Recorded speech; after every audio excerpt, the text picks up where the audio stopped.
Závod v Rudníku bol pre mňa pecka, ale začal pekným failom. Po prvom tréningu som zistil, že mám na kolese vyskočenú pneumatiku. Keby sa vyzula, bol by to pekný crash. Našťastie som si to všimol a vymenil som koleso včas. Ráno bola trať perfektne pripravená a začali sa na nej robiť skvelé koleje. V kvalifikácii z toho bolo 13. miesto, aj keď som cítil, že mám na lepší čas. Prvá jazda bola ale neskutočná výzva. Extrémne ma bolela hlava, no ale čo už, dal som si rozcvičku a ideme na to. Ako náhle padla rampa, všetko prešlo.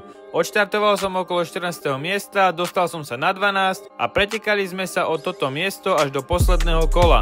Žiaľ, spravil som chybu a do cieľa som prišiel 13. Do druhej jazdy som už išiel s čistou hlavou a aj keď bol štart rovnaký, 14. miesto, dojazdil som na 13.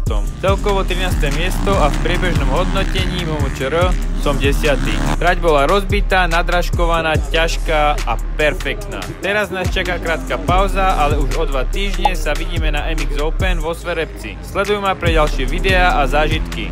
Čaute. Slovenská jazda za Orion Racing Team. No a pokud by takhle Vrčák, jo, možná ještě by tam mohl přiblížit. Oni jsou ty velcí kamarádi. Tereša, Vrčák, neuvěřitelné.